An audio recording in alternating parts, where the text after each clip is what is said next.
ঈদ মুবারক, ঈদ মুবারক, ঈদ মুবারক। চমৎকার একটা ঈদ নিশ্চয়ই আপনি কাটিয়েছেন এবং ঈদের পরপর এই সময়টাতে আবার সে ব্যস্ত হয়ে যাওয়ার পালা এবং স্বাভাবিক যে জীবন সেই জীবনের মধ্যে জড়িয়ে পড়ার পালা। ইভানের নিমন্ত্রণে ঈদের এই বিশেষ আয়োজনে আপনাদেরকে আমি জানাচ্ছি আমন্ত্রণ, স্বাগতম। আমার নিমন্ত্রণে ঈদের এই বিশেষ আয়োজনের বিশেষ পর্বে উপস্থিত আছে একজন বিশেষ মানুষ। তাকে পুরো বাংলাদেশ ভালোবাসি এবং পুরো বাংলাদেশ একসময় তাকে ভালোবেসে তার পক্ষে দাঁড়িয়ে তাকে চ্যাম্পিয়ন করেছিলাম। সেটা কিসের? Close up one. তোমাকেই হচ্ছে বাংলাদেশের প্রথম চ্যাম্পিয়ন নোলক বাবু। ঈদ মুবারক। ঈদ মোবারক। কেমন আছো ভাই? খুব ভালো, তুমি কেমন আছো? আমি ভালো আছি আলহামদুলিল্লাহ। স্বাগত তোমাকে, আমার নিমন্ত্রণে আসার জন্য ধন্যবাদ। নোলক, ঈদ কেমন কাটলো? ঈদ বরাবর ঈদ মানে তো আনন্দ খুশি সবকিছু মিলিয়ে আলহামদুলিল্লাহ খুবই ভালো কেটেছে। আচ্ছা, একটু ঈদের কথা হলেই হুম। খুব স্বাভাবিকভাবে কিছু কথা আসে যে ছোটবেলার ঈদ কেমন ছিল, বা আমি খুব আসলে তোমার সাথে আড্ডাটা না ইন্টারভিউ করতে চাই না, মানে আড্ডাই দিতে চাই। আড্ডার মতো, হ্যাঁ। আমাকে একটু বলো যে তুমি ফরহাদ যখন ছিলা, হ্যাঁ হ্যাঁ। মানে তুমি নোলক বাবু তো সবাই জানি, কিন্তু হুম, তোমার আসল নাম যদি বলি, বা তোমার নাম হচ্ছে ফরহাদ। হ্যাঁ অবশ্যই। ফরহাদ যখন ছোটবেলায় ঈদ করতো, সেটা কোথায় করতো এবং বিশেষ করে চাঁদ রাতে কি করতো? আম, আমি আমার প্রতিটা ঈদই কাটতো জামালপুরে, আমার জামালপুর জেলা। চাঁদ রাতে আমরা বন্ধু বান্ধব মিলে আসলে অনেক প্ল্যানিং করতাম যে কি কি করবো ঈদের দিন। তো বরাবরই সবসময় যেটা করা হতো, আহ চাঁদ রাতে আমরা আড্ডা টাড্ডা দিয়ে ঈদের 3-4 দিন আগে থেকেই, আরো হ্যাঁ 5-7 দিন আগে থেকে আমি আম্মুর কাছে ধর্ণা ধরতাম যে আমার এটা কিনে দিতে হবে সেটা কিনে দিতে হবে। তো আম্মু যতটুকু পারতো আমাকে সাপোর্ট দিত, আমাকে কিনে দিত, আমার চাওয়াগুলো পূরণ করতো আর কি। সবসময় এটা আমি দেখছি ছোটবেলা থেকে, আম্মুর যত কষ্টই হোক।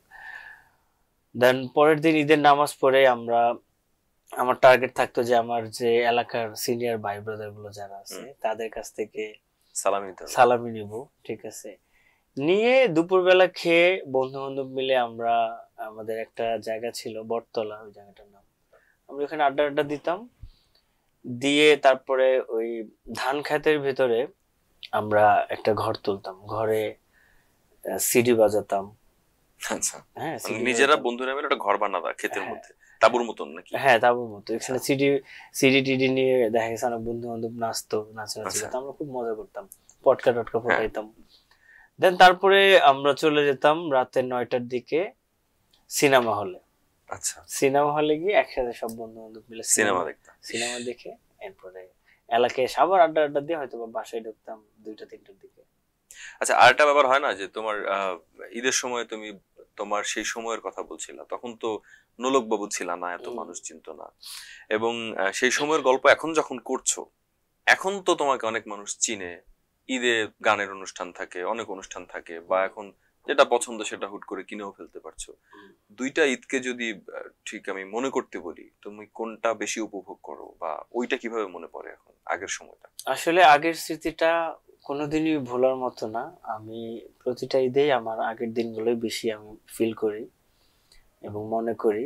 আমার অনেক সময় চোখে পানি চলে আসে, কারণ আগের দিনগুলো আসলে এটা অন্যরকম একটা মানে বিষয়, এগুলো সবসময় চোখের সামনে ভাসে। হুম। আর এখন তো, আগে তো আমি সিঙ্গেল ছিলাম, এখন আমার 3টা বেবি, আমি আমার ফ্যামিলি সবাই মিলে ঢাকায় থাকি। তো সবকিছু মিলে এখনকার ঈদটা ডিফারেন্ট আর কি, ঠিক আছে। আচ্ছা নোলক, তুমি যখন নোলক বাবু হলা, মানে হুম। প্রথম বছর যখন সেই তারকা তকমা তোমার আসলো, প্রথম তারকা হওয়ার পরের যে ঈদ, সেই ঈদ কেমন কেটেছিল এবং কোথায়? সেই ঈদটা আসলে অনেক স্মরণীয় ঈদ ছিল আমার জন্য। জামালপুরে ঈদ ছিল এবং সেটা ছিল কোরবানির ঈদ।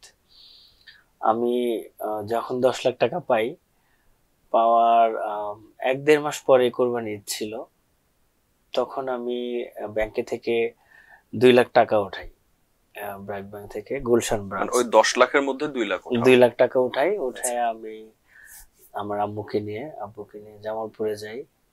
গিয়ে চাঁদ রাইতে আমি একটি গরু কিনি 90,000 টাকার মতো হ্যাঁ।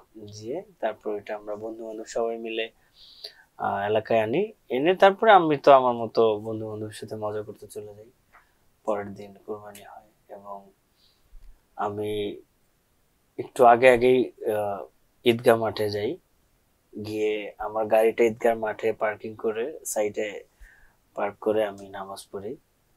আসলে আমার খুব ভালো লাগে এবং তো মনের মানুষ ভিতরে আলাদা একটা শান্তি হ্যাঁ লাগে যে কিন্তু আমি কোথায় ছিলাম হঠাৎ করে হ্যাঁ কোথায় ওইটাই আসলাম। ওইটাই আমি আসলে জানতে চাচ্ছি যে খুব সরল ভাবে তোমার কাছে যে যে ফরহাদ এর আগে জামালপুরে হয়তো তার মতন করে বা আমরা তোমার সেই স্ট্রাগলের গল্পগুলো জানি, সেই মানুষটাকে এখন সবাই ভালোবাসে, চেনে, সে স্টার, ওইটা তুমি কতটা এনজয় করেছিলে বা ওই ব্যাপারগুলো কিভাবে হ্যান্ডেল করতে? হ্যাঁ, আমি সেটাই বললাম যে আসলে আমার মনে হয়েছিল যে মানে এটা মানে হঠাৎ করে আল্লাহ আমাকে কি দিল। তো আল্লাহর কাছে সবসময় হাজার কোটি শুকরিয়া জানাই এবং আসলে খুব এক্সাইটেড ঈদ ছিল এটা, ঠিক আছে?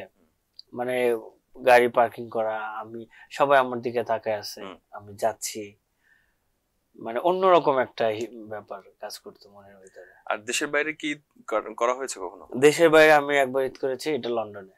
প্রথম ঈদ কেমন ছিল সেখানে? ভালো ছিল, বাট আসলে আমরা বাংলাদেশে যে পরিমাণ এনজয় করি, যে পরিমাণ মজা করি, ঈদের যে আমেজটা আমরা সবাই এত বেশি মজা করি, ওই আন্তরিক জিনিসটা থাকি সবাই। লন্ডনে নাই। এবং আমার শুধু যখন নামাজ পড়ছি ইস্ট লন্ডন মসজিদে তখনই একটু ভালো লাগছে, কারণ অনেক বাঙালি ছিল ওই ইস্ট লন্ডন মসজিদে, একসাথে 10,000 মানুষ নামাজ পড়া যায়, এত বড় মসজিদ।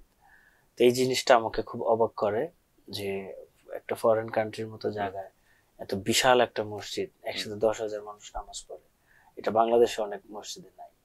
আচ্ছা, আমরা অনেকক্ষণ কথা বললাম এবং ঈদের আড্ডা হলো, আমি আরো অনেক বেসিক কথা তোমার কাছ থেকে শুনবো।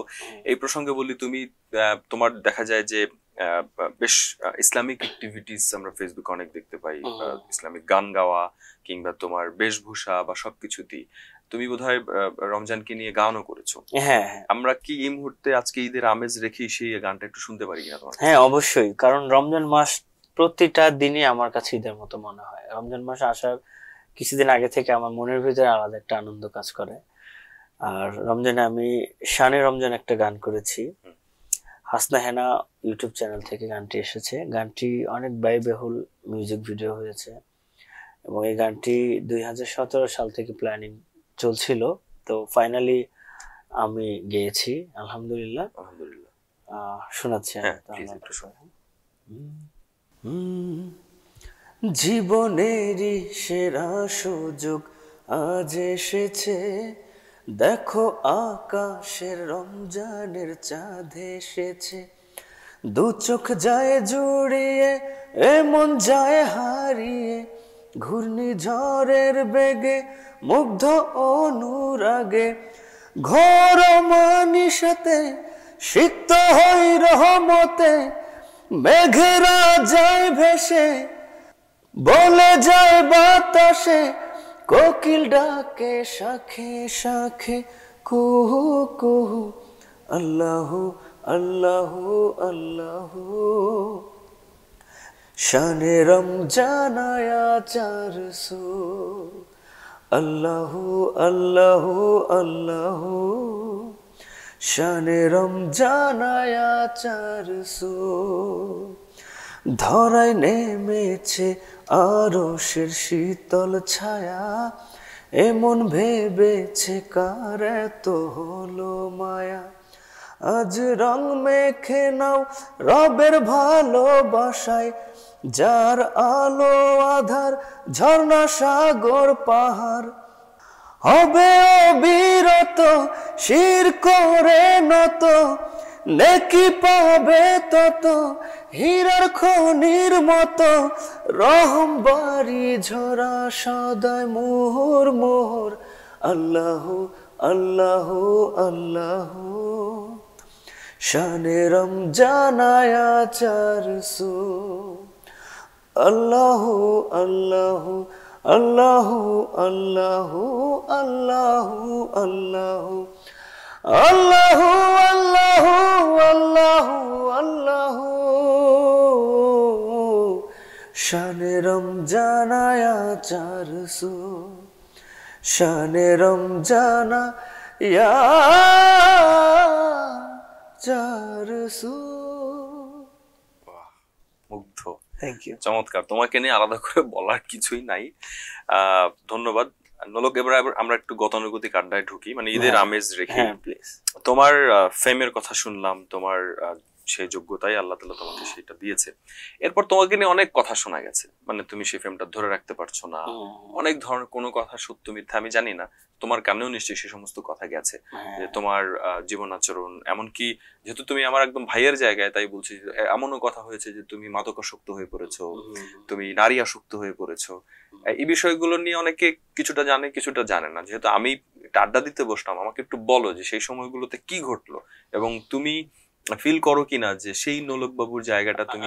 আসলে আমি এই কথাটা অবশ্যই বলতে চাই এবং আমি অনেক সাক্ষাৎকারে বলেছি।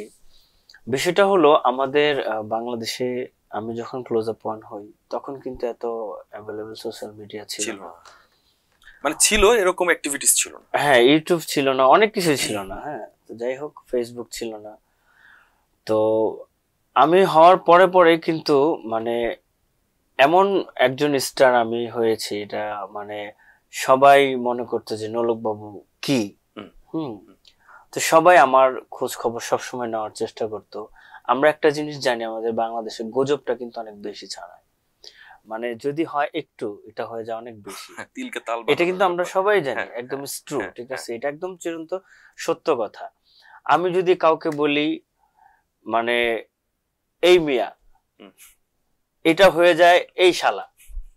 হ্যাঁ, মানে আমি বলি এই মিয়া, ধরো কথায় কথায় কারোর সাথে আমার কোনো তর্কাতর্কি হলো, আমি যদি বলি এই মিয়া এইরকম ব্যবহার করতেছেন কেন, সেটা মিডিয়াতে আসছে এই শালা এরকম করছিস কেন, বা এরকম দেখা গেছে গায়ে আরো খারাপ কিছু হয়ে গেছে, গায়ে হাত দেওয়ার মতো পরিস্থিতি হয়ে গেছে। এটার ছোট্ট একটা উদাহরণ দিতে চাই। আসলে আমরা মানুষ মাত্রই ভুল, আমার কিছু ভুল ছিল। দেখা গেছে আমি, আমার একটা গুজব ছড়াইছিল হওয়ার 6 মাসের মাথায়, যে আমি গাড়ি অ্যাক্সিডেন্ট করেছি বন্ধু বান্ধব নিয়ে, রোড একজন দুইজন মানুষের সাথে খারাপ আচরণ করেছি এবং তাদের রীতিমতো গায়ে হাত দিয়েছি। আসলে বিষয়টা ছিল এমন যে আমি বাড্ডা হয়ে আমার এক দাদুর বাসায় যাচ্ছিলাম। তো অনেক জ্যামের ভিতরে হঠাৎ করে আমার ড্রাইভার হার্ট ব্রেক করে, রাস্তা দিয়ে একজন মহিলা এবং একটা ভাই রাস্তা পার হচ্ছিল। তো হার্ট ব্রেক করার কারণে সে একটু ঘাবড়ে যায়, ভয় পেয়ে যায়। তো সাথে সাথে আমার গাড়িতে ওই লোকটা একটা বনাটে একটা ঘুষি দেয়, দেওয়ার পরে আমার ড্রাইভারকে একটা গালি দেয়। তো আমি গাড়ি থেকে নামি বলি যে আপনি আমার গাড়িতে ঘুষি দিলেন কেন, আপনার গাড়িতে আপনার শরীরে তো লাগে নাই। তো ওই লোকটা আমাকে একটা গালি দেয়, যেটা সত্য কথা। আমার কয় মানে মাদার, আমার ড্রাইভারকে গালি দেয় যে এরকম ড্রাইভার বা একটা ব্যাড ল্যাঙ্গুয়েজ ইউজ করে। তখন আমি তারে, যেটা সত্য কথা, আমি একটা ধাক্কা দিই। আমি বলি যে আপনি গালি দিলেন কেন, গাড়িতে ঘুষিও দিলেন আবার ইয়ে করলেন। আমি তার ধাক্কা দিই, সে আমাকে একটা ধাক্কা দেয়, দেওয়ার পরে আমার ড্রাইভার নামে তারে 2-4টা চড় থাপ্পড় দেয়। তো যেটা সত্য আমি সেটাই বললাম। তারপরে সে গিয়ে গুলশান থানায় মামলা করে যে আমরা 5-7 জন বন্ধু বান্ধব মিলে তাকে মারধর করি। তোমার কাছে কি মনে হয়, সরি ইন্টারাপ্ট করলাম, যে তুমি নোলক বাবু বলেই মামলাটা করেছিল, অন্য কেউ হলে করতো না এরকম বিষয় না? নোলক বাবু বলেই মামলাটা করেছে, অন্য কেউ হলে হয়তো করতো না, কারণ অন্য কেউ হলে এরকম কিছু হতো না। আচ্ছা, তবুও কারণ মিডিয়াতে কিন্তু দেখা গেছে আমাদের বাংলাদেশে কিন্তু প্রতিনিয়ত ঝগড়া হচ্ছে, মারামারি হচ্ছে, অনেক বিশাল বিশাল কাহিনী হচ্ছে, এগুলা কিন্তু আসে না। কিন্তু আমরা মিডিয়া পার্সনরা যদি একটু কিছু করি, সেটা কিন্তু সাথে সাথে সারা এটাই স্বাভাবিক। হ্যাঁ, আরেকটা ব্যাপার বলো, তারপরে যতটুকুন ঘটনা ঘটলো সেটার জন্য তুমি কখনো সরি ফিল করেছো কিনা? বা কারণ না, তারপরে আমি যখন ঝগড়া শেষ হলো তখন আমার একটু খারাপ লাগছে যে আমার ড্রাইভারটা যখন তারে গায়ে হাত দিছে এবং সেও আমার ড্রাইভারকে গায়ে হাত দিছে, দুইজনের ভিতরে হাতাহাতি হয়েছে। পরে আমি গিয়ে থামাইছি, থামায় আমি তাকে বললাম যে, তখন আমি একটু সুন্দরভাবে বলছি যে ভাই, সবার সাথে সবকিছু করতে আসেন না, আর ভুলটা ছিল আপনার, যাই হোক চলে যান। পরে আমরা আমার মতো চলে যাই, সে তার মতো চলে যায়, গিয়ে গুলশান থানায় মামলা করে। পরে এই মামলা আমি ইজিলি আমার জামিন হয়ে যায়। আমার কোর্ট পর্যন্ত যেতে হয় নাই আল্লাহর রহমতে, কারণ আমি সুন্দরভাবে যখন উপস্থাপন করি আমার উকিলকে যে এই বিষয়, তখন এটা আমি একবার কোর্টে দাঁড়াইছি, সাথে সাথে আমাকে জামিন করাই দিছে। তারপরে আরেকটা ঘটনা হয়েছিল জামালপুরে। চাঁদ রাতে আমি একদিন জামালপুরে যাই, আমি ঈদ করার জন্য যাই। তো আমার খালাতো ভাই, ওর নাম হচ্ছে রুবেল। তো আমি বাসার সামনে আমি গিয়েই আগে সবসময় আম্মুর এখানে যাই, আম্মু ছিল জামালপুরে, কারণ ঈদের কিছু মাসখানিক আগে আম্মু জামালপুরে চলে যায়, আমি আম্মুকে নিয়ে আসতে যাই এবং একসাথে ঈদ করতে যাই। তো যাওয়ার পরে আমি বাসার সামনে গাড়িটা পার্ক করে আমি আম্মুকে দেখতে যাই। আমি আমার রুবেল, আমার খালাতো ভাই, ওকে বলি যে তুমি গাড়িতে থাকো, আমি আম্মুর সাথে দেখা করে আসতেছি। তো ও কি করে, গাড়িটা স্টার্টে ছিল, অটো গাড়ি, তো ও নিয়ে একটু ঘুরতে চলে যায়। কারণ ও আমার সাথে সবসময় থাকে, দেখে আমি কিভাবে চালাই। ও 1-2 দিন চালাইছে, তো ও শখ করে ঘুরতে নিয়ে চলে যায় যে ও আমি আস্তে আস্তে ও একটা চক্কর দিয়ে আসুক, এই চিন্তা করে ও চলে যায়। আমি এসে দেখি যে আমার গাড়ি নেই। পরে ওরে ফোন দিয়ে, ও ফোনও ধরে না। 15-20 মিনিট পরে একজন রিক্সাওয়ালা, আমি হেঁটে হেঁটে বটতলার দিকে যাচ্ছিলাম বন্ধু বান্ধব নিয়ে, একটা রিক্সাওয়ালা আমাকে বলতেছে যে ওই ফিশারির মোড়ে নোলক বাবুর গাড়ি ট্রেনের সাথে অ্যাক্সিডেন্ট হয়েছে। তো আমরা সবাই যাই, গিয়ে দেখি যে আমার গাড়িটা ট্রেনের ধাক্কা লেগে ওই খালে পড়ে রয়েছে। আমার খালাতো ভাই রুবেল, ও আমার খালাতো ভাই, ও নাই গাড়িতে। ও আর কি ভয়ে চলে গেছে, যে কি করবে, মানে ও চিন্তা খুঁজে পাচ্ছে না, ওর ফোনও ধরে না। পরে যাই হোক, গাড়িটা রাতে অ্যাক্সিডেন্ট হয় 12টা-1টার দিকে। আমরা তুলতে তুলতে পরের দিন সকাল হয়ে যায়। তো সকালবেলা দেখি যে অনেক মিডিয়ার লোকজন আসছে, ছবি টবি তুলতেছে। এইটা অনেক পত্রিকায় আসছে যে আমি ড্রিঙ্ক করে ট্রেনের সাথে লাগাই দিছি। আচ্ছা, আজব, চিন্তা করো। মানে আসলে আমি মুসলমান, মানে যদি মুসলিম যদি সত্যি হয়ে থাকে, ইসলাম যদি সত্যি হয়ে থাকে, তাহলে আমার এই কথাটাও সত্যি, মিথ্যা না, এক চুল পরিমাণ মিথ্যা না। পরের দিন অনেক পত্রিকাতে আসলো আমি ড্রিঙ্ক করে মদ খেয়ে আমি ট্রেনের সাথে, অল্পতে বেঁচে গেলেন নোলক বাবু, ক্লোজ আপ তারাকা অল্পতে বেঁচে গেলেন ড্রিঙ্ক করে ট্রেনের সাথে গাড়ি অ্যাক্সিডেন্ট। তো এটা আমার বিষয়টা আমার খুব কষ্ট লাগছে। আমি পরবর্তীতে আমি কোনো প্রেস কনফারেন্সও করি নাই যে এটা কোনো প্রতিবাদ দিব, মানে আমার খুব খারাপ লাগছে, ইচ্ছা করে নাই, ঠিক আছে যেটা আবার হয়েছে, পাস্ট ইজ পাস্ট। আমি যদি ভালো কিছু করি, এটার রেজাল্ট মানুষ সামনে দেখতে পাবে। এই হচ্ছে আমাদের মানে আমার যে গুজবের অবস্থাগুলো এগুলো। আর আরেকটা বিষয় ছোট্ট করে বলি, একবার প্লেনে আমাদের সাথে ঝগড়া হয়েছিল। কারণ আসলে এই প্রোগ্রামটার মাধ্যমে হয়তো বা অনেক মানুষ আমার এই কথাগুলো শুনবে, জানবে। হ্যাঁ, তো প্লেনে আমি হিথ্রো থেকে আসছিলাম ঢাকায়, বাংলাদেশে। আমার এক বড় ভাইয়ের সাথে যখন আমরা প্লেন আকাশে, আমার এক বড় ভাই, সে টয়লেটের দিকে যাচ্ছিল। সে অনেক উঁচা আর কি, অনেক হাইট টাইট অনেক ভালো। তো যাওয়ার সময় তার কাঁধে একটা লোকের সাথে লাগে আর কি। তো তার সাথে হাতাহাতি হয়, কথা কাটাকাটি হয়। ওই লোকটা এক পর্যায়ে আমার ওই ভাইকে গালি দেয়, মা তুলে। হ্যাঁ, ইয়ারে রানিং ওই ভাইরে আমার ওই ভাইকে গালি দেয়। আর আমার ওই ভাই তো তার তার মার ছিঁড়ে যায়, সে ইচ্ছা মতো মারামারি করে, ঘুষায় টুসায়, দেখা গেছে বিধিকিচ্ছা অবস্থা। আধা ঘন্টা 40 মিনিট এগুলোই চলে। তো বাংলাদেশে নামার পরে পরের দিন পত্রিকাতে আসলো যে নোলক বাবু বিমানবালাদের সাথে খারাপ আচরণ করছে, ড্রিঙ্ক করে মাতলামি করছে। অথচ গ্যাঞ্জাম হয়েছে আমার ওই বড় ভাইয়ের সাথে। কিন্তু ওই বড় ভাই আমার প্লেনের টিকিট কেটে দেয়, আমরা একই সিটে ছিলাম, একসাথে আমরা আসছিলাম। আমি ওই বড় ভাইয়ের এখানে ছিলাম 2-2.5 মাসের মতো কভেন্ট্রিতে। তো আসলে মূলত ঝগড়াটা কিন্তু তার সাথে হয়। এক পর্যায়ে যেটা হয় আর কি, তার সাথে থাকলে আমারও তো দেখা গেছে যে একটু ফিরাইতে হয় বা ইনভলভ হয়ে যায়। তো আসছে যে আমি বিমানবালাদের সাথে খারাপ আচরণ করছি, এই সেই একদম একদম। তো এই হচ্ছে আমাদের মিডিয়ার অবস্থা। তো মানে এই কোন জায়গাতেই এই সংবাদের বিপরীতে তুমি কি কোথাও ডিফেন্ড করো নাই, তোমার কথা বলো নাই? না, আমি ওই কি বলে বিমানের যে ঘটনাটা, তারপরে আমি ওই জিনিসটা আমি বিভিন্ন জায়গায় আমি প্রতিবাদ জানিয়েছি। বিষয়টা হলো যে প্রত্যেকটা জায়গাতেই কোথাও না কোথাও অন্য ঘটনার থ্রুতে হলো তোমার ইনভলভ হয়ে যাওয়াটা কি বড় করে দেখা হয়েছে ব্যাপারটা। তুমি কি মনে করো সেগুলো তোমার পরবর্তীতে ক্যারিয়ারে একটু ক্ষতি করেছে, বা সেটা তোমার? অবশ্যই ক্ষতি করেছে, কারণ আমরা তো সেলিব্রিটি, আমাদের মানে ভালো খবরের চেয়ে গুজবটা বেশি দ্রুত ছড়ায়, যে কারণে অবশ্যই আমার ক্যারিয়ার জগৎ অবশ্যই ক্ষতি হয়েছে। কিন্তু আমি আল্লাহর উপরে বিশ্বাস করি, আমি যদি ঠিক থাকি, আসলে মানুষের এগুলো কিন্তু বেশি দিন থাকে না। রিয়েল সত্যটা কোনো একটা না কোনো এক সময় বের হয়ে আসে। এবং আমি যদি ভালো কিছু করি, হয়তো বা হ্যাঁ, একটা কথা আমি যে টোটালি কিছু করি নাই এমন না, আমি আমার কথাটাও বলি। আমি যখন ক্লোজ আপ ওয়ান হই, তোমার এই কথাটা শুনবো, আলোচনা অনেক ভারী হয়ে যাচ্ছে। তুমি বসে আছো, ক্লোজ আপের কথা হচ্ছে, গান শুনবো না, এটা হয় না। একটু 4 লাইন কিছু একটা শোনাও, তারপর আবার এই যে তুমি তোমার কথাটা বলতে যাচ্ছিলা সেখানে যাবো। আচ্ছা, আমি রিসেন্ট কক্সবাজারে 4টি গানের শুটিং করেছি। ওইখান থেকে একটা গান শোনাবো। হ্যাঁ। এই গানটি আমার খুব প্রিয় একটি গান। এই গানটি লিখেছেন শ্রদ্ধেয় শেখ নজরুল ভাই এবং সুর করেছে ফিদেল নাইম। ছোট্ট করে শুনবো। হ্যাঁ, কোনটায় আমার বসত বন্ধু, কোনটায় আমার ঘর, কোনটায় আমার বসত বন্ধু, কোনটায় আমার ঘর, আমি বুঝি গো বুঝি সবই, কে আমার আপন পর, আমি বুঝি গো বুঝি সবই, কে আমার আপন পর, কোনটায় আমার বসত বন্ধু, কোনটায় আমার ঘর। তুমি বোঝো কে আপন পর, আসলেই বুঝো? কেন বুঝবো না, বুঝে তো বয়স হয়েছে।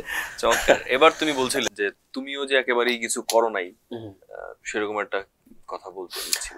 হ্যাঁ, আসলে আমি আসলে আল্লাহকে ছাড়া কাউকে ভয় পাই না, কারণ পৃথিবীতে আসছি আমি একা, আমি চলে যাব একা। আসলে মিথ্যার জয় কখনোই হয় না। তো এই ইন্ট্রোটা দেওয়ার কারণ এইটাই যে আমিও যে কিছু করি না এমন না। আমি দেখা গেছে আমি যখন ক্লোজ আপ ওয়ান হয়েছি তখন আমার বয়স ছিল 17। মানে 18 বছর পড়েছে। আর আমি হঠাৎ করে গ্রাম থেকে শহর ভিত্তিক হয়ে গেলাম, শহর কেন্দ্রিক হয়ে গেলাম। আমি অনেক কিছু বুঝে উঠতে পারি নাই যে আমার আসলে কখন কি করা উচিত, কিভাবে চলা উচিত। আর আমার কিন্তু ওই সময় আমার ওরকম গাইডলাইন ছিল না।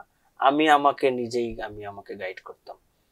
দেখা গেছে যে আমার মন চাইতো আমি গাড়ির পেছনে স্পয়লার লাগাইতাম, তারপরে অনেক সাউন্ড দিয়ে আমি গাড়ি নিয়ে যখন আমি বনশ্রীতে ঢুকতাম অনেকেই বুঝতো যে নোলক বাবু একটা বয়সেরও তো একটা ব্যাপার হ্যাঁ। থাকে। আমি খুব মানে উর্কিস পার্কিস চলতাম, মানে আমার ইচ্ছা মতো আমি, মানে দেখা গেছে যে একটা কি বলবো, মানে বয়সের যে বিষয়টা আর কি, আমরা ইয়ং আর ওই বয়সে বয়সে যেটা এত করি বড় একটা অনেক মজমাস্তি। স্টারিজম। একটা জিনিস দেখা গেছে কি, আমি তো কখনো বাইক কিনতে পারবো কিনা এরকম চিন্তা ভাবনা আমার ভেতরে ছিল না। হঠাৎ করে আমি ব্র্যান্ড নিউ 22 লাখ টাকার গাড়ি পেয়েছি, স্বাভাবিক আমার মনের ভিতরে একটু মজমাস্তি থাকতোই সবসময়, ঠিক আছে? হ্যাঁ, সরল স্বীকারোক্তি। তো দেখা গেছে যে একটা ছেলে একটা বাবার কাছে যখন বাইক চায়, ওর বাবা যদি ওরে R15 কিনা দেয়, ও বাইকটা নিয়ে 1-2 মাস কি করবে এটা আমরা সবাই জানি এলাকার ভিতরে, মানে অনেক ভাব নিয়ে চলাফেরা করবে। তো ওই জিনিসটা আমার ভিতরে কাজ করতো। আমি যখন এলাকায় যাইতাম ঘুরতে, সবসময় দেখা গেছে আমি মানে এখান থেকে ওইখানে গেলে আমি গাড়ি নিয়ে যেতাম। তো ওই বন্ধু বান্ধবের সাথে সবসময় আড্ডা দিতাম 12টা 1টা 2টা পর্যন্ত, অনেক মজা টজা করতাম। তো এই জিনিসগুলো আসলে তখন আমি বুঝিনি যে আমার একটু রিজার্ভ হয়ে চলা উচিত। না, সেটা তোমার বোঝার কথা না। একটা ব্যাপার আমাকে বলো, যে যে প্ল্যাটফর্ম গুলো আছে, শুধু ক্লোজ আপের কথাই বলছি না, আরো যেগুলো রিয়ালিটি শো যেরকম যারা আছে, তাদের ওখান থেকে কি তোমাদেরকে মানে গাইড, একজন মানুষ স্টার হয়ে গেল বা তাকে নিয়ে আসা হলো, এবং তোমরা তো মানুষের দ্বারা তৈরি, হ্যাঁ, আল্লাহ তাআলার ইচ্ছায়। তো তোমাদের তো এখানে দায়িত্ব দায়বদ্ধতার জায়গাও আছে। সেক্ষেত্রে ওই সব জায়গা থেকে কোনো ধরনের গাইডেন্সই ছিল না, বা তারা কি এটা কি একটা করে নাই কখনো? আসলে সবাই তো 24 ঘন্টা আমাদের সাথে আর থাকতো না। কিন্তু তারা তো বলতো যেভাবে চলো, এভাবে এটা না, করো না। ওইটা তো আসলে আমাদের নিজের উপরে ডিপেন্ড করতো, কারণ আমরা যে কিছুই বুঝতাম না তা তো না। বাহ, এটাই সত্য কথা। অনেক কিছু সবকিছুই বুঝতাম, বাট বোঝার মতো যে কাজগুলো ওগুলো হয়তো বা মানে মানে 100% করতাম না। হুম দেখা গেছে যে আমার তো দরকার নেই রাতে 3টা পর্যন্ত আড্ডা দেওয়ার, সে এক্সাম্পল আমি ওখানে রাতে 3টা পর্যন্ত অনেক জায়গায় আড্ডা দিতাম, অনেক মোড়ে মোড়ে আড্ডা দিতাম। হ্যাঁ, তো ওই সময় আমি মানে এত বড় একজন স্টার, এত বড় একজন সেলিব্রিটি, অবশ্যই মানে রিজার্ভ যে ব্যাপারটা, ওই জিনিসটা আমার ভিতরে ছিল না।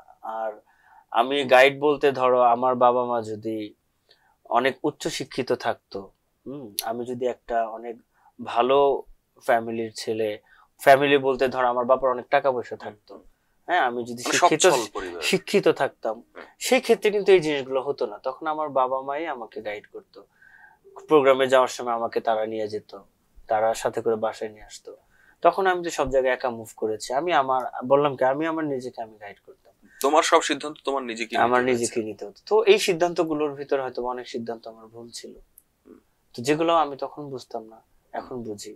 কারণ তখন না বোঝাটাই স্বাভাবিক, কারণ আমি হঠাৎ করে একটা জায়গা থেকে আরেকটা জায়গায় আসছি, এত খ্যাতি পেয়ে গেছি, এত টাকা, এত কিছু, ঠিক আছে। আমি এগুলো সবগুলো একসাথে, প্রতিদিন ইন্টারভিউ, প্রতিদিন ফটো সেশন, এগুলো করতে করতে একদিন আমি করছিলাম কি, মানে টানা 15-20 দিন প্রতিদিন ইন্টারভিউ, প্রতিদিন প্রোগ্রাম। আমার হঠাৎ করে আমার নিজের এত বিরক্ত লাগছে যে কি হইতেছে এটা, মানে আমি সময়ই পাই না। তো হঠাৎ করে আমি একদিন ফোন বন্ধ করে আমি কক্সবাজার চলে যাই 4-5 দিনের জন্য। 4-5 দিন আমার আর কেউ খুঁজে পায়নি। আচ্ছা, আমি 4-5 দিন শুধু রিল্যাক্স করছি, ঘুরছি, মজা করছি। তো এই যে ব্যাপারটা, আসলে এত প্রেসারের ভিতরে ছিলাম, তো সবকিছু মিলে আসলে আমার বয়স অনুযায়ী ওই সময়টা কিছু কিছু ভুল থাকাটাই স্বাভাবিক। আচ্ছা, আমি আরো যে ভুলগুলো ইনশাআল্লাহ নেক্সট টাইম কখনো হবে না। এবং যে নোলক বাবু এখন আমার সামনে বসে কথা বলছে, আমারও যে খুব বয়স হয়ে গেছে ব্যাপারটা তা না, কিন্তু তোমার জন্য সেই সময় থেকে তো এটা ভালো লাগা, আর অন্য সবার মতন আমি আমার কথাও বলতে পারি বা আমাদের পরিবারের কথাও বলতে পারি, সবারই ছিল, এখনো আছে। যে নোলক বাবু এখন কথা বলছে সেই নোলক বাবু মাশাআল্লাহ অনেক বেশি ম্যাচিউর, এবং এই কথাগুলো আমার কাছে মনে হয় যে যারা এই ইন্ডাস্ট্রিতে আসছেন কিংবা বিভিন্ন প্ল্যাটফর্ম থেকে অলরেডি স্ট্র্যাটেজিমটা পেয়ে যাচ্ছেন বা হবেন বা পাবেন, ভেরি ইম্পর্টেন্ট, আর্কাইভ করে রাখার মতন। একটা শো দেখার জন্যই বলছি না, বা একটা শো এর জন্যই না, ফ্রম নোলক বাবু, মানে নোলক বাবুর মুখ থেকে বলা এই কথাগুলো আমি সংবাদ প্রকাশকে অনুরোধ করব যে এই অংশটুকুনকে আলাদা টেক কেয়ার করার জন্য। এটা বোধহয় একটা গাইডলাইনের মতন হয়ে যেতে পারে, যে নোলক বাবু নিজে থেকেই বলতে পারে যে আমি তো ওরকম সচ্ছল জায়গা থেকে আসি নাই, আমার এডুকেশন লেভেলটা ওইরকম জায়গা ছিল না। যে কমপ্লেন গুলো নামে বেনামে মানুষগুলো এই মানুষটার ব্যাপারে করতেন, সে কিন্তু আজকে সেই স্বীকারোক্তিগুলো দিল।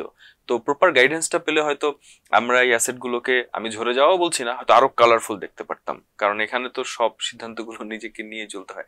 লোক প্রসঙ্গ যেহেতু উঠলো, আমি আরো দুটো ব্যাপারে একটু কথা বলবো তোমার ব্যাপারে, যে কমপ্লেন গুলো আরো আমরা শুনেছি। হ্যাঁ, এবং আমার বিশ্বাস যে তুমি খুব সরল ভাবেই সেগুলো স্বীকারোক্তি হলে স্বীকারোক্তি দিবা, যতটুকুন বলা যায় অন ক্যামেরা আমাদের সামনে আছে। তুমি কি কখনো কোনো নায়িকার প্রেমে একেবারে অজ্ঞান হয়ে যাওয়া, পাগলামো করা কিংবা ইনভলভ থাকা, এরকমটা কি ঘটেছে? এগুলো কখনোই ঘটে নাই, কারণ তখন আমার প্রেমে অনেক নায়িকারা, অনেক বাংলাদেশের অনেক অনেক অনেক সুন্দরী সুন্দরী মেয়েরা, অনেক স্কুল ভার্সিটি ছাত্রীরা। মেইলি কোনো একটা ব্যাপার নিয়ে তোমার সাথে একটা বিতর্ক তৈরি হয়েছিল? না, ওরকম আসলে কিছু না। আসলে কি আমি বলি, আমি যখন আমার পরে যখন সালমা হয়, আজকে তোমার প্ল্যাটফর্ম, হ্যাঁ, আমার পরে যখন সালমা ক্লোজ আপ ওয়ান হয়, অনেক মানুষ গুজব ছড়াইছে যে সালমার সাথে আমি প্রেম করি বা সালমার সাথে আমার বিয়ে হওয়ার কথা চলছে। হ্যাঁ, আমরা যখন ক্লোজ আপ ওয়ানে, এই যে আমাদের বিউটি, আমি ওরে বুড়ি করে ডাকে, আমার বোন, ঠিক আছে, ও আমরা যখন হই তখন অনেক গুজব ছড়াইছে যে বিউটির সাথে আমার একটা রিলেশন আছে। তো এইগুলো আসলে বাংলাদেশের কিছু ন্যারো মাইন্ডের মানুষ আছে, তারাই এগুলো করে, ঠিক আছে।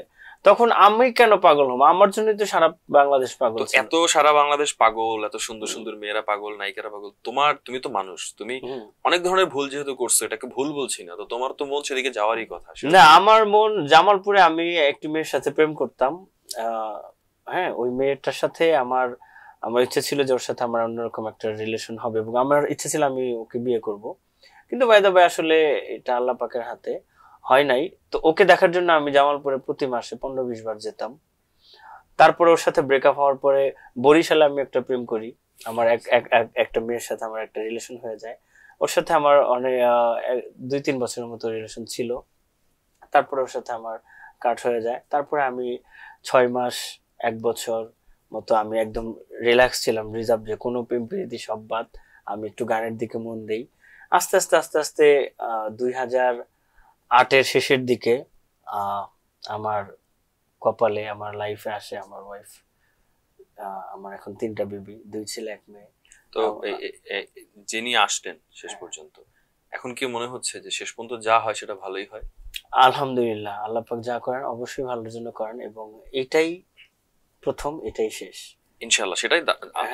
আর আমার ওয়াইফ অনেক ভালো, ও খুব ইসলামিক মাইন্ডেড, ও চিটাগং ওর বাসা। আর আমি সবকিছু মিলেও আমাকে অনেক টেক কেয়ার করে, ওর জন্য আমি আরো অনেক বেশি ভালো, একজন প্রপার এখন গার্ডিয়ান পেয়ে গেছো তুমি। আচ্ছা, আমাকে এটা বলো, ইন্ডাস্ট্রি কারোর সাথে কি তুমি নরমাল একটা কফি ডেটেও যাও নাই? মানে এই কথাগুলো তো এমনি আসে না, আমি ইন্ডাস্ট্রির কথা বলছি। সে হতে না, ইন্ডাস্ট্রির কারোর সাথে আমি কোনো কফি ডেটেও যাইনি, যেটা সত্য কথা। কাউকে ভালো লাগে নাই? ভালো তো অনেককেই লেগেছে, কিন্তু আসলে আমি সবসময় আমার এলাকার সেই যে ছোটবেলার বন্ধু বান্ধব, আমি তাদেরকে নিয়ে ব্যস্ত থাকতাম। আমি দেখা গেছে তাদেরকে ইনভাইট করে আনতাম হ্যাঁ। আমার বাসায়, তারা 8 দিন 10 দিন থাকতো, যাওয়ার সময় তাদের গিফট কিনে দিতাম। আমি আবার ঘন ঘন জামালপুর যেতে পছন্দ করতাম, মানে কয়েকদিন পরে পরে আমি জামালপুর চলে যেতাম। দেখা গেছে রাতে 12টার দিকে গাড়ি স্টার্ট দিয়েছি, 3টা 4টার দিকে পৌঁছেছি, পৌঁছে ঘুমাইছি, ঘুম থেকে উঠে একটু ঘোরাফেরা করে আবার পরের দিন আমি ঢাকায় চলে মানে আসছি। এলাকার প্রতি ভালোবাসা অন্যরকম ছিল। অনেকক্ষণ আড্ডা হয়ে গেছে, এবার একটু একটা পরিচিত গানের মুখ শুনতে চাই, যেটা আমরা ক্লোজ আপে শুনেছি তোমার মুখ থেকে, যে কোনো একটা গান থেকে অল্প একটু অংশ, তারপর আরেকটি অব্লিগেশনস নিয়ে কথা বলে আমরা অন্য পর্বে চলে যাব। সুয়াসান পাখি আমার, সুয়াসান পাখি, আমি ডাকিতাছি তুমি ঘুমাইছো নাকি? বুলবুলি আর তোতা ময়না কত নামে ডাকি, আজ কেন হইলে নীরব, মেলো দুটি আখি রে পাখি, আমি ডাকিতাছি তুমি ঘুমাইছো নাকি? Thank you. যতবার শুনি, যতভাবে শুনি ভাল লাগে, এবং সাথে সাথে শ্রদ্ধেয় বারি সিদ্দিকী, তাকেও আমরা স্মরণ করছি। Thank you so much. লোক আরেকটা ব্যাপার, আমি চাই কি তুমি কথাগুলো বলো, কারণ এটা একটা আর্কাইভ হয়ে থাকবে, তো এটা খুব জরুরি দরকার। অলরেডি তুমি এমন কিছু কথা বলেছো, আমার বিশ্বাস যে কথাগুলো অ্যাসেট হয়ে থাকবে, বা এর দরকার, এভাবে তো কেউ কথা বলে না। না, তোমার নামে একটা তুমি মাদকাসক্ত হয়ে গেছো এবং প্রচন্ড পরিমাণে মাদকে ইনভলভ হয়ে গেছো, এরকম অ্যাপ্লিকেশনস আছে। এই ব্যাপারটা নিয়ে তুমি কি বলবা, কতটুকু? আমি তো এটা একটু আগে বলেছি যে আসলে অনেক সময়, হ্যাঁ, আগে দেখা গেছে যে আমরা কোনো পার্টিতে, এখনো অনেক মানুষ আছে, দেখা গেছে যে বিয়ে বাড়িতে, আমি একটা এক্সাম্পল দিই, বিয়ে বাড়িতে ছেলের বয়স হচ্ছে 18, মেয়ের বয়স হচ্ছে, ধরো ছেলের বয়স 20, মেয়ের বয়স 18, বাবার বয়স হচ্ছে 60, মার বয়স হচ্ছে 50। তারাও কিন্তু অনেক বিয়েতে দেখা গেছে ড্রিঙ্কস করে মেয়ের বিয়েতে গায়ে হলুদে নাচানাচি করে, আমরা অ্যাভেলেবেল দেখতে পাই। তো ওই সময়টা আমরা বন্ধু বান্ধব, দেখা গেছে আমি প্রথম প্রথম যখন হয়েছি, অনেক বন্ধু বান্ধব মানে চিন্তা করতো যে একটু বিয়ার খাবো, বিয়ার জিনিসটা কি, জীবনে যেটা খাই নাই, চোখে দেখে নাই। অনেক বন্ধু বান্ধব আমাকে রিকোয়েস্ট করতো ঢাকায় এসে যে বন্ধু একটু বিয়ার খাওয়া, মানে বন্ধুদের পাল্লায় পড়ে বন্ধুদের পাল্লায় পড়ে হয়তো অনেক সময় আমরা একটু আড্ডাটাতে গিয়ে অনেক সময় একটু খাওয়া হয়েছে। কাজেই বন্ধু নির্বাচনে খুব সাবধান। হ্যাঁ, অনেক সময় অনেক একটু হালকা পাতলা একটু হয়তো বা খাওয়া হয়েছে, কিন্তু এটা যে মানে আসলে সবকিছুই নিজের ভিতরে, নিজের উপরে। মাদকাসক্ত তাকেই বলে যে একদম মাদক খেতে খেতে জীবনটাকে শেষ করে ফেলে। আমি যদি ওরকমই হইতাম তাহলে আজকে এখানে বসে কথা বলতাম, আমি এখানে এরকম থাকতাম না, আমি এখন মাদকাসক্ত কেন্দ্র হসপিটালে থাকতাম, ঠিক আছে? তো আসলে বিষয়টা হচ্ছে এরকম। আমি প্রথমে একটা কথা বলেছি যে আমরা কিছু সেলিব্রিটি আছি, রাস্তায় দাঁড়ায় যদি সিগারেট খাই, সেটা মিডিয়াতে আসে যে ওই যে রাস্তায় দাঁড়ায় গাঁজা খাইতেছে। এক কথায় আমি মানে সেক্ষেত্রে কি এমন হইলো যে এত বড় একটা তারকা খ্যাতি পাওয়ার কারণেই নোলক বাবুর উপরে এত প্রেসার, এত নজর, এত চারপাশ থেকে চাপ চলে আসলো, ব্যাপারটা এরকম? হ্যাঁ, এইটাই স্বাভাবিক ভাইয়া। যখন তুমি দেখো, যখন আমাদের এই যে নোবেল পুরস্কার প্রাপ্ত আমাদের ইউনূস সাহেব, উনি যখন নোবেল পেয়েছে, কত তাকে নিয়ে মাতামাতি, কত কি, কিছুদিন পরে কিন্তু তার নামে বদনামি শুরু হয়ে গেছে। আচ্ছা, যাই হোক, আমরা এগুলো রাজনৈতিক ইস্যু, আমরা না না না না, এটা সারা পৃথিবীর মানুষের ক্ষেত্রে এগুলো হয়, অস্বাভাবিক কিছু না। তো সবকিছুর পরে বলবো যে বাংলাদেশের মানুষ আমাকে যে স্বপ্ন, যে আশা নিয়ে নোলক বাবু বানিয়েছে, ইনশাল্লাহ আমি সেই আশাগুলো পূরণ করার লক্ষ্যে আমি সামনের দিকে এগিয়ে যাচ্ছি। আচ্ছা, আমরা মোরালেস অনেক কথা বলে ফেলেছি। তুমি যে মানুষগুলো ভালো তোমাকে বেসেছে, তারা কিন্তু এখনো ভালোবাসে নোলক, এটা আমি দায়িত্ব নিয়ে বলতে। আর সেই ভালোবাসার কারণে তাদের জন্য যেটা বলতে চাও তোমার ক্যামেরাতে বলবা, আর যদি কোনো ভুল ভাঙানোর থাকে না, আমার প্রিয় দর্শক, আমার প্রিয় ভালোবাসার মানুষগুলো, আপনাদের জন্যই আমি আজকে এই জায়গাটাতে আসতে পেরেছি। অবশ্যই আমার যোগ্যতা ছিল, আল্লাহর রহমত ছিল, কিন্তু আপনাদের সিম্প্যাথি, আপনাদের ভালোবাসা, আপনাদের দোয়া, যার কারণে আমি আজকে নোলক বাবু হয়েছি। এবং এই নোলক বাবুকে সারা জীবন আপনাদের কারণে আমি ধরে রাখতে চাই, কারণ আপনারা আমাকে যেভাবে ভালোবাসা দিয়েছেন, যে সম্মান দিয়েছেন, এই সম্মান ধরে রাখার জন্য আমার যা করণীয় আমি তাই করব। আমার জন্য শুধু একটু দোয়া করবেন, আর গুজবে কান দিবেন না। ইনশাল্লাহ আমি অনেক ভালো আছি আমার পরিবার নিয়ে, এবং সামনে অনেক ভালো ভালো কাজ করব, আপনাদের অনেক নতুন নতুন সারপ্রাইজ দিব। আমার সাথে থাকবেন, আমার জন্য দোয়া করবেন এবং আগের মতো আমাকে ভালোবাসবেন। সবাই ভাববে যে আমাদের অনুষ্ঠান শেষ হয়ে গেছে, না, আমাদের অনুষ্ঠানের মজার অংশ এখন শুরু হচ্ছে। অনেক কথা বলে ফেলেছি, এবার এইটার নাম ঠিক করি নেই। হ্যাঁ, কোনো নাম নাই এটার। অনেকে বলে আলাদিনের আশ্চর্য প্রদীপ, অনেকে বলে অনেক কিছু আর কি। এটার নাম যে কি হবে জানি না, এটা বেনামি। এটার ভেতরে কিছু কাগজ আছে বিভিন্ন রঙের, দর্শকরা অলরেডি জানে, তারপরে একটু দেখাই। এই কাগজগুলোর মধ্যে একটা করে শব্দ লেখা আছে। তুমি এখান থেকে 5টা কিংবা 6টা, কখনো কখনো খেলতে ভালো লাগে দেখে আমরা একটা বেশি তুলি, শব্দ তুলবা। যে শব্দটা পাবা তুমি সেটার সাথে নিজের জীবন অভিজ্ঞতা বা তোমার সাথে মিলে যায় এরকম কোন একটা ঘটনা কিংবা কোনো কথা কিংবা কোনো স্বীকারোক্তি বা কিংবা কোনো কিছু সেইটার সাথে জড়ায় বলবা। মানে বুঝতে পারছি? ধরো গান, বুঝতে পারছি, তুমি তোমার গানের কথা বলবা। হ্যাঁ, ওভারঅল গানের সংজ্ঞা বা ডিপ্লোম্যাটিক হওয়া যাবে না। তুমি যত বেশি বলবা তত বেশি অংশটাতে আমরা মানে আমাদের ভালো লাগবে। বুঝতে পারছি। আমরা শুরু করব? হ্যাঁ, শিওর। ওকে, যে কোনোটাই তুমি বেছে নিতে পারো। ওকে, আমি সাদা পছন্দ করি। বাহ, আমরা এই ক্যামেরায় দেখবো শব্দটা। ওকে, শিওর। তারকা খ্যাতি। তারকা খ্যাতি, আমার মনে হয় তারকা খ্যাতি নিয়ে অনেক কথা আমরা অলরেডি বলে ফেলেছি। তবে হ্যাঁ, তারকা খ্যাতি যেহেতু উত্তর তুমি বলার আগে আমি একটা প্রশ্ন করি, সেই প্রশ্ন থেকে হ্যাঁ বলো। তারকা খ্যাতিটা তাহলে তোমার জীবনের জন্য তোমার কাছে কি মনে হয়? মানে এটা সাপে বর হলো নাকি? না, তারকা তো সবাই হতে পারে না। তারকা হওয়ার জন্য ওই তারকা খ্যাতির আলাদা একটা যোগ্যতা লাগে। আর অবশ্যই সর্বোপরি বলবো যে আল্লাহর রহমত লাগে, কারণ সবাই তারকা হতে পারে না। তো আমি তারকা হয়েছি, এটা আল্লাহর পাকের অশেষ রহমত ছিল, মানুষের ভালোবাসা, আমার যোগ্যতা সবকিছু মিলে তারকা হয়েছে। তারকা হওয়ার চাইতে তারকা খ্যাতিটা ধরে রাখাটা অনেক বেশি ইম্পর্টেন্ট। ওকে, রেখে দাও পাশে আরেকটা। ওকে, এবার আমি কিছু বলবো না, তুমি নিজেই বলবো। লাভ। আচ্ছা, লাভ এমন একটা জিনিস আসলে প্রতিটা মানুষ, আমি ব্যাখ্যা শুনতে চাই না, আমি তোমার কথা শুনতে চাই। আচ্ছা, লাভ সংজ্ঞা না। আমি যার সাথে লাভ করেছি, আমার ওয়াইফ, যার নাম মৌ, জান্নাতুল ফেরদৌস মৌ, সেই লাভের কারণে, সেই ভালোবাসার কারণে এখন আমার ঘরে 3টি বেবি আছে। আমার 2 ছেলে 1 মেয়ে। আমার মেয়ের বয়স 3.5, ওর নাম জান্নাতুল আরাফা। আমার বড় ছেলে আদর, ছোট ছেলে আদিয়াত। তো এটাই হচ্ছে আসলে লাভ, ভালোবাসার সবচেয়ে বড় প্রমাণ এবং অনেক বিশাল পাওয়া। ঠিক আছে, তুমি পারিবারিকভাবে খুব আলহামদুলিল্লাহ সুখে আছো, সেটা ফেসবুকে বোঝা যায়। ওকে, আচ্ছা, ওকে। হতাশা। আসলে হতাশা, মানুষের জীবনে কিছু কিছু সময় হতাশা আসে। আমার জীবনে আসছিল যখন আমি এই একদম ক্লোজ আপ ওয়ান হওয়ার পরে পরে, যখন দেখা গেছে যে মানুষ তিলকে তাল বানিয়ে ফেলতো, তখন হঠাৎ করে আমি একটু হতাশ হয়ে গিয়েছিলাম যে আসলে লাইফটা কি হচ্ছে বা কোথা থেকে কোথায় যাবে, আমি কি আমার এই জায়গাটা ধরে রাখতে পারবো কিনা। তো সর্বোপরি আল্লাহর রহমতে এখন পর্যন্ত, আজকে 18 বছর চলে, সবকিছু মিলে এখন পর্যন্ত আমি আমার জায়গাটা ধরে রাখতে পেরেছি। আমার মনে হয় এর ভিতর অনেক কিছু হয়েছে, অনেক ভুল হয়েছে, অনেক শুদ্ধ হয়েছে।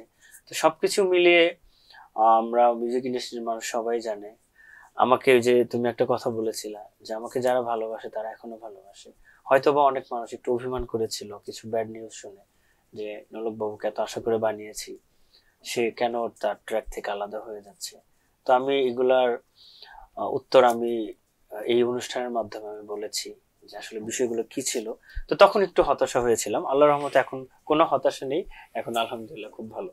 বাহ, ওকে, 3টা উঠলো। প্রতি রং থেকে একটা করে নিচ্ছি। ক্ষমা। ক্ষমা, হ্যাঁ, ক্ষমা। ক্ষমা চাইতেও পারো কারো কাছে, কাউকে ক্ষমা করে দিতেও পারো। আমি অবশ্যই ক্ষমা করে দেওয়াটা অনেক মহৎ কাজ।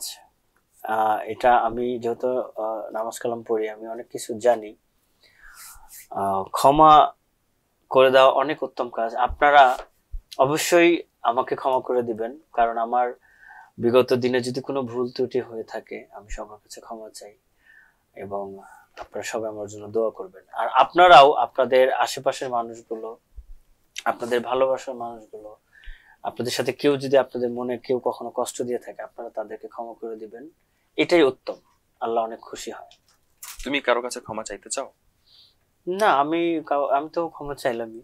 আমি ওইভাবে কারো কাছে ক্ষমা চাইতে চাই না, কিন্তু আমি আল্লাহর কাছে ক্ষমা চাই। আমি যদি কখনো ভুল করে থাকি, আল্লাহ আমাকে ক্ষমা করে দিন, এবং আমি যেন সবসময় আপনার দিনের পথে চলতে পারি।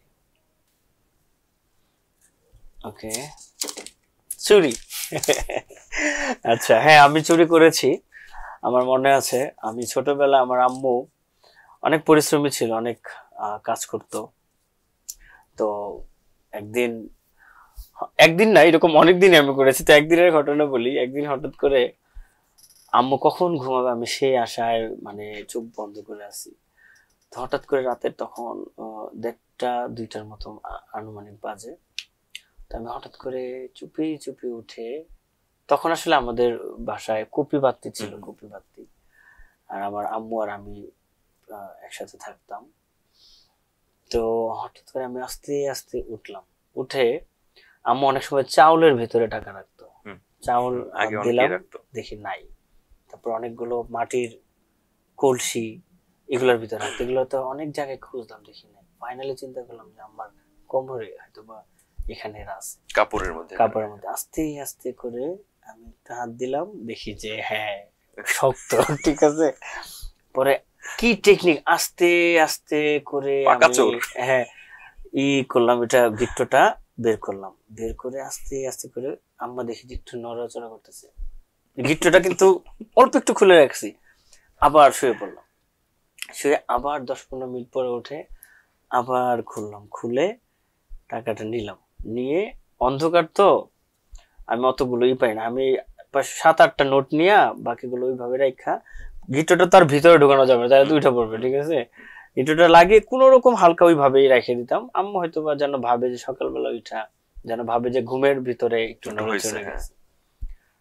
পরে আমি ঘুমিয়ে পড়লাম টাকাটা নিয়ে, এবং মানে ঘুমিয়ে আসে না, কালকে কি কি করবো এই টাকা দিয়ে, এই চিন্তা করতেছি। ঠিক আছে। অনেকক্ষণ পরে উঠলাম, উঠা বাথরুমের পাশে গিয়ে লাইটের ভিতরে টাকাটা গুনলাম, যেখানে কত টাকা। দেখি যে একটা 50 টাকার নোট, একটা 100 টাকার নোট, আর 2-3টা 20 টাকা আর 10 টাকার নোট, অনেকগুলো। তো আমি তো খুশি লাল। ঠিক আছে। পরে চিন্তা করতেছি যে সকালে যদি ধরা পড়ে যাই। পরে আবার চিন্তা করলাম যে না, পড়বো না।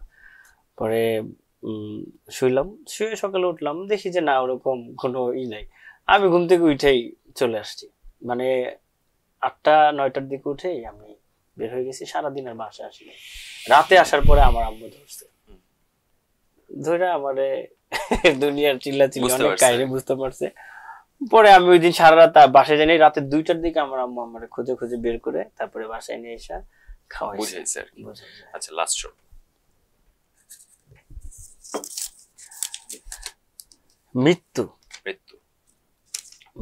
আসলে অবশ্যই মৃত্যু, এটা পৃথিবীর সবকিছু মিথ্যা হলো এটাই সত্য।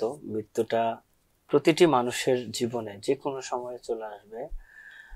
যে কারণে আমি মনে করি যে মৃত্যুকে সবসময় প্রতিদিন অনেক বেশি বেশি বেশি মনে রাখা উচিত, এবং এই জিনিসটা মনের ভিতরে ধারণ করা উচিত যে আমার যে কোনো সময় মৃত্যু হতে পারে। তাহলে হয়তো আমাদের অনেক খারাপ কাজগুলো অনেক কম কম হবে, এবং আমরা আল্লাহকে বিশ্বাস করি, ইসলাম বিশ্বাস করি। সেই ক্ষেত্রে আমাদের বিশ্বাস করতে হবে যে আমাদের একদিন বিচার হবে। আমরা মৃত্যুর কথাটা স্মরণ করলে আমরা অনেক কিছু থেকে বিরত থাকতে পারবো। তুমি নিজের মৃত্যু নিয়ে ভাবো কিনা, বা কিরকম মৃত্যু তুমি? অবশ্যই ভাবি। আমি যেমন রমজান মাস গেল, তারাবি খতম দিলাম, সবগুলো রোজা রাখলাম ইনশাআল্লাহ। তো সবকিছু মিলে প্রতিটা দিনই মানে যখন ফজরের নামাজ পড়ি, বা আসলে মৃত্যুর কথাটা যখন শুতে মানে বিছানায় যাই, মনে পড়ে যে আল্লাহ, এই ঘুমটা হয়তো বা শেষ ঘুম হয়ে যেতে পারে। ধন্যবাদ। আমরা আসলে আমাদের শব্দজট শেষ করলাম। ধন্যবাদ লোক শব্দজট খেলার জন্য। আমরা আসলে আরো অনেক কিছুই খেলতে চেয়েছিলাম, কিন্তু আজকের এই ঈদের বিশেষ পর্বটা না একটু কোনো ধরনের অন্য কিছুর মধ্যে যেতে চাই নাই, এবং এটা একটু বিশেষই করে রাখলাম। আমি তোমার জন্য ছোট্ট একটা উপহার। আচ্ছা, আমাকে একটা কথা বলো, যে এই নামের সাথে আছে সংবাদ প্রকাশ, তুমিও সংবাদ নিয়ে অনেক কথা বলছিলে, খুব সংক্ষেপে আমাকে বলো যে কি ধরনের সংবাদ তুমি আশা করো শিল্পীদেরকে নিয়ে হোক। আসলে সংবাদ প্রকাশ নামটা অনেক চমৎকার, অনেক সুন্দর, এবং আমরা অনেকেই জানি এই সংবাদ প্রকাশ, এই মিডিয়াটি অনেক ফেমাস। তো আমার খুবই ভালো লাগলো আজকের এই অনুষ্ঠানে আসতে পেরে। আমি শিল্পী হিসাবে চাই প্রতিটি সংবাদই যেন সবার মানে পজিটিভ হয়। হ্যাঁ, মানে আমরা কানে নিজের চোখে না দেখে, জাস্টিফাই না করে যেন কোনো সংবাদ প্রচার না করি। প্রতিটা সংবাদই যেন মানুষের জীবনে ভালো হয়। কারণ আসলে কি, মানুষ কিন্তু অনেক কষ্ট পায়। একজন মানুষকে নিয়ে যদি কেউ ভুল সংবাদ করে, সে স্বাভাবিক হয়তোবা সংবাদ যে করবে তার হয়তো অনেক ক্ষমতা আছে, কিন্তু যার জন্য, যার বিষয়ে করবে তার হয়তো বা কিছুই নাই, কিন্তু সে মনে মনে মনে যে কষ্টটা পাবে, এটা যদি আল্লাহ কবুল করে ফেলে, তাহলে এই সংবাদের কোনো মানে। ভালো বলেছো। এক লাইনে বলো, ফরহাদ নামটা কতটা মিস করো? ফরহাদ নামটা আসলে মিস করি, কিন্তু অত বেশি মিস করি না। নোলকবাবুই ভালোবেসে ফেলেছে। কেন মিস করি না, কারণ এত বেশি ভালোবাসা পেয়েছি নোলক বাবুর নাম নিয়ে, এটাকে আসলে মিস করি ফরহাদ নামটা। কারণ ফরহাদ নামটা মিস করি আবার করি না, কারণ মিস করার জায়গাটা আমি যখন বাসায় থেকে অনেক কিছু ভাবি যে পেছনের কথা, তখন মিস করি। বাট আসলে পেছনে তো আমরা এখন আর ফিরে যেতে চাই। আর যিনি তোমার সেই বন্ধু বা সেই ভাই, যিনি নোলকবাবু সত্যিকারের, যার নাম ছিল, ওনার সাথে কি তোমার যোগাযোগ আছে? বা হ্যাঁ, ও এখন কাতারে থাকে, ওর নাম হচ্ছে বাবু। ও রেজিস্ট্রেশনের সময় নোলক নামটা বসিয়ে দিয়েছিল। তো রেজিস্ট্রেশনটা নিয়ে আমি ক্লোজ আপ ওয়ান অ্যাপ্লাই করি। ওর সাথে আমি ক্লোজ আপ ওয়ান হওয়ার পরে ও আমার সাথে 2 বছর 3 বছর মতো ছিল। তারপরে ও কাতার চলে যায়, এখন সে ওখানে চাকরি জব টপ করে। মাঝে মাঝে আমার সাথে ফোনে কথা হয়। ধন্যবাদ তোমাকে, অসংখ্য ধন্যবাদ আমাদেরকে সময় দেওয়ার জন্য। অনুষ্ঠান এভাবে শেষ করব না, ঈদের বিশেষ আয়োজন যেহেতু এটা, আমরা একটু সেই বিখ্যাত রমজানের রোজার শেষে শুনতে শুনতে আমরা একটু শেষ করতে চাই। আর তোমাকে সবসময় ভালোবাসি, সবসময় এই ব্রাদারশিপ থাকবে, এবং চমৎকার কথাগুলো বলার জন্য আমি কৃতজ্ঞ। ইনশাআল্লাহ ভাই, আমিও তোমাকে অনেক ভালোবাসি। আমার প্রিয় পত্রিকা সংবাদ প্রকাশ, অনেক অনেক ধন্যবাদ। এই অনুষ্ঠানটার সাথে যারা সম্পৃক্ত আছেন সবার প্রতি অনেক কৃতজ্ঞতা, এবং সর্বশেষ আমার দর্শক যারা আছেন, আপনাদের প্রতি অনেক ভালোবাসা। এই অনুষ্ঠানটি আপনারা বেশি বেশি দেখবেন, এবং আপনারা এই অনুষ্ঠানটির সাথে থাকবেন। ও মন, রমজানের ওই রোজার শেষে এলো খুশির ঈদ, তুই আপনাকে আজ বিলিয়ে দে সব আসমানি তাগে। ও মন, রমজানের ওই রোজার শেষে এলো খুশির ঈদ।